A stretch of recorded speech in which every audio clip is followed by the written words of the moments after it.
When I moved from the UK to Australia, I assumed I already knew which country would come out on top, but I was wrong. And honestly, the answer to which one is better is a lot more complicated than I expected. Today I'm doing 10 real comparisons: wages, climate, cost of living, even happiness. And I'm going to give you the real numbers from what I've found in my research. And by the end, you might be surprised which way this goes. Let's get into number one. Number one is size. Now, I think most people know that Australia is larger than the UK, but it's roughly 32 times bigger than the UK. I'll let that sink in for a second. Also, the UK's population is around 69 million, whereas Australia's is about 27 million. There's more land and there's a lot fewer people. So it's got a completely different relationship with space. There are some areas in Australia you wouldn't want to live for a comfortable life, especially as there's a lot of land throughout Australia that just doesn't have the infrastructure for a town or city built yet. When I first moved here, I didn't understand why everyone would drive everywhere instead of using the public transport. And then I looked at a map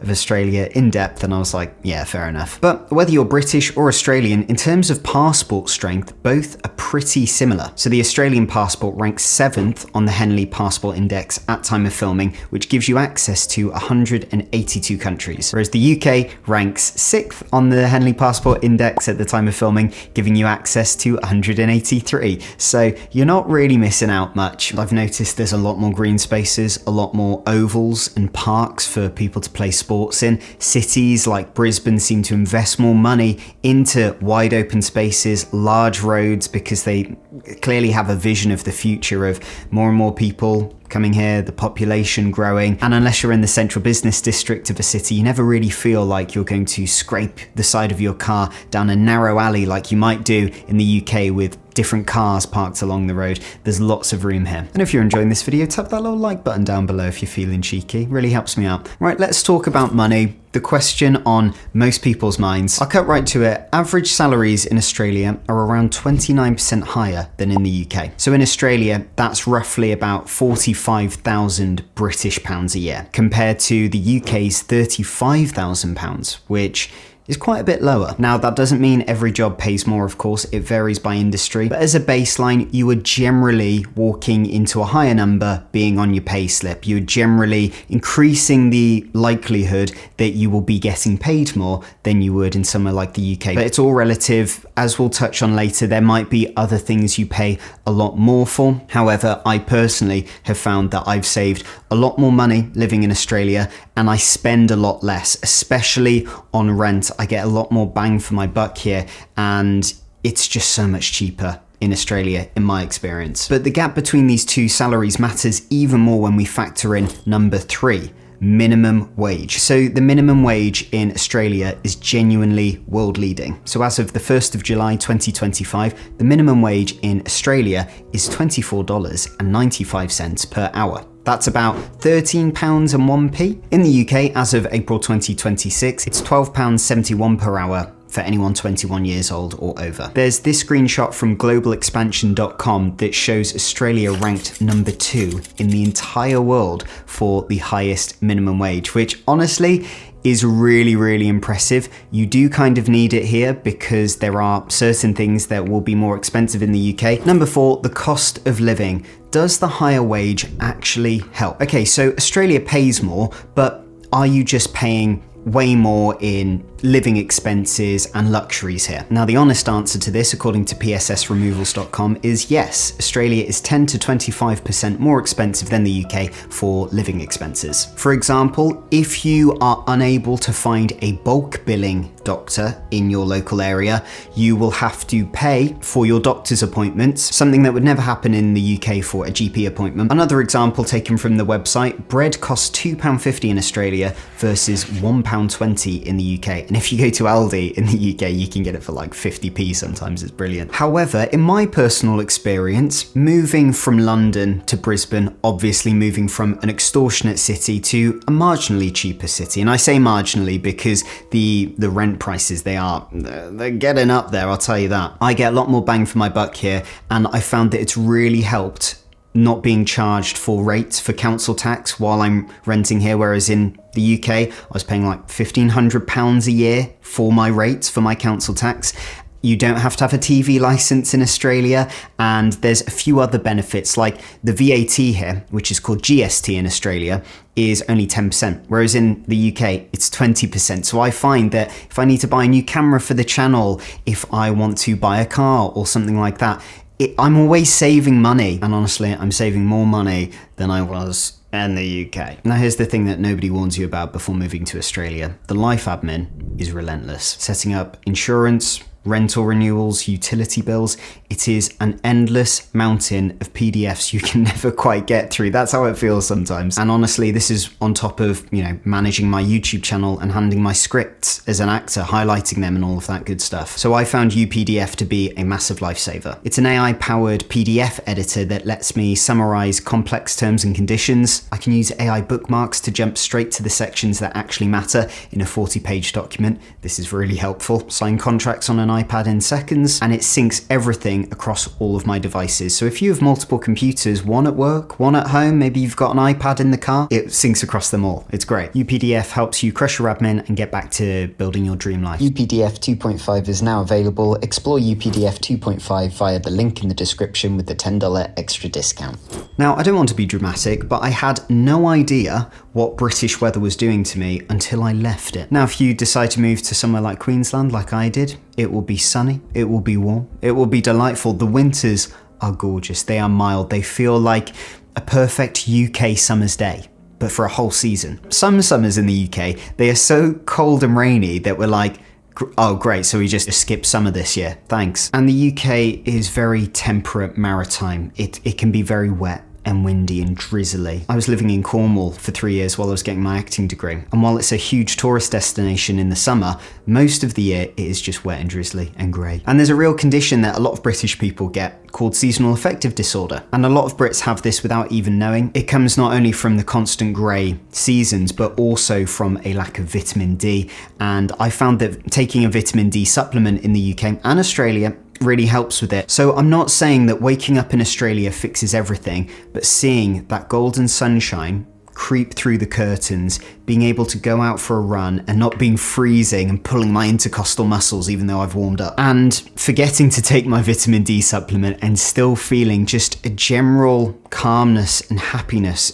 And while you do need to look after your health as a whole, sleep, exercise, healthy eating, I find the weather has a massive impact on your mental health, and living in a country like Australia it just makes life easier. It does. Moving on to number 6, happiness and overall quality of life. This is arguably more important than any of the money parts of the video we've covered, and it hit me harder than I expected. So Australia ranks 11th in the World Happiness Report. The UK, on the other hand, ranks 23rd, which really shocked me that there was such a big gap. So 23rd isn't bad at all whatsoever. And if you're British and if you're watching this from the UK and you plan to stay in the UK, well, a place is what you make it at the end of the day. Whether you move to Australia, Fiji, Thailand, America, the UK, it's not going to solve your problems for you. Now, of course, happiness is subjective, surveys can be imperfect, and I do feel the difference in my daily life here. Now, I've been in Australia for over a year and a half now. There are times when I forget what it was even like to live in the UK, but I have a general sense of ease and optimism here, a general sense that things are going to be all right.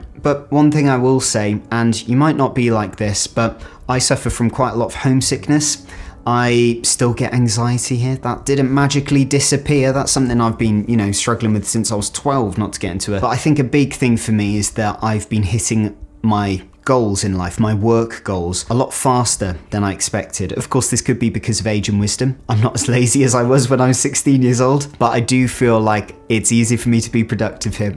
I do feel like the sunshine helps. I do feel like people are a lot more supportive and positive when you have big wacky goals. People don't like arrogance in Australia, but if you've got a big dream, people will cheer you on. They'll root for you. Now, I will be honest, in 2019, while I was living in the UK, I was at the lowest point in my life. And a lot of that was because of myself, and I only had myself to blame. But the environment, it did not help us at all. And I will say that if I was in Australia, I think it would have been a much easier to pick myself up out of that rut. But maybe I thought this is just life, this is adulthood, this is what everyone is meant to feel like in the world. And then moving to Japan and then moving to Australia made me realize, no, it's not. And there's a lot of people who don't accept feeling miserable and living a mundane life that they hate.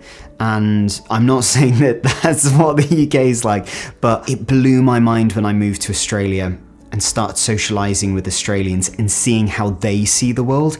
And I feel like British people and Australian people see the world completely differently. The more I've opened my mind to an Australian outlook on life, the happier I have become. But honestly, if you are feeling the way I felt 2019 in the UK, the bravest thing you can do is talk to someone. And I would really recommend that. I lent on my mum a lot for talking to and talking through my feelings, especially if you're a guy.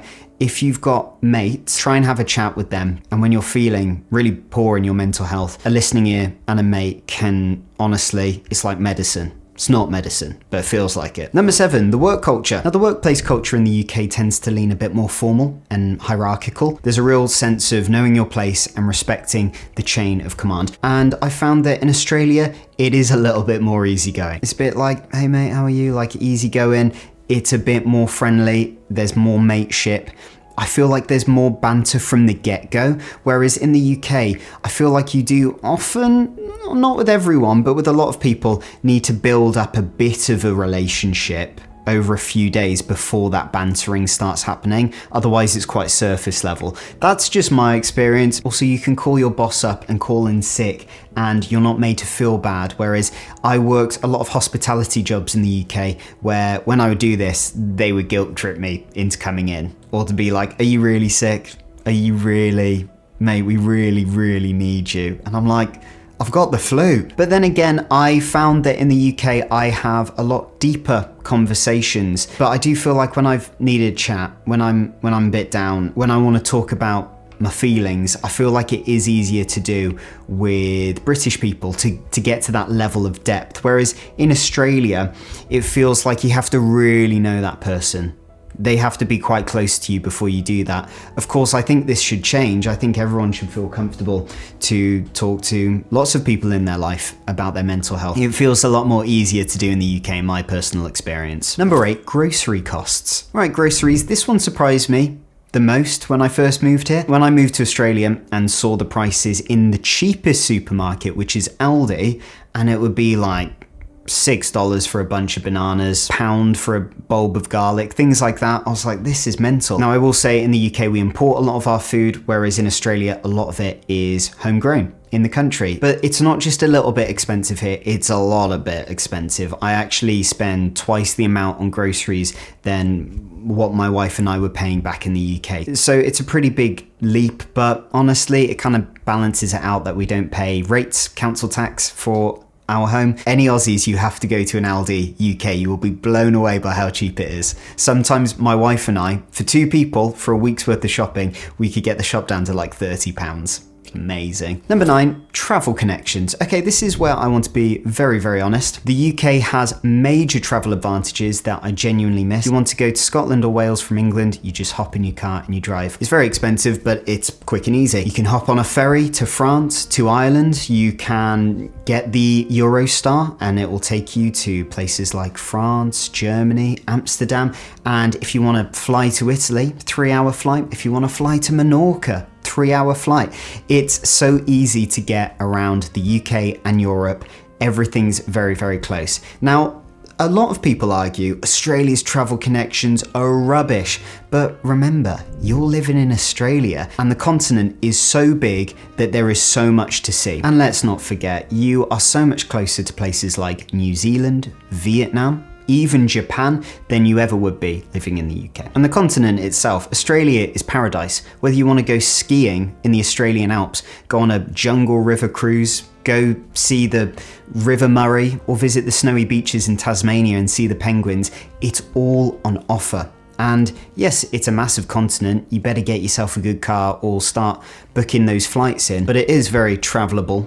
I've just made that word up, haven't I? Honestly, until you've explored Europe, until you've explored Australia, New Zealand, Vietnam, places like that, you can't really compare the two. It goes off of what you enjoy. Where do you like to travel to? Pick that place. Number 10, waiting for permission. In the UK, there's a big feeling of waiting for permission to do something, to go for that job, to ask that girl out on a date, to pursue your career in acting, to become a footballer, to, I don't know, buy a motorbike if that's something you're into.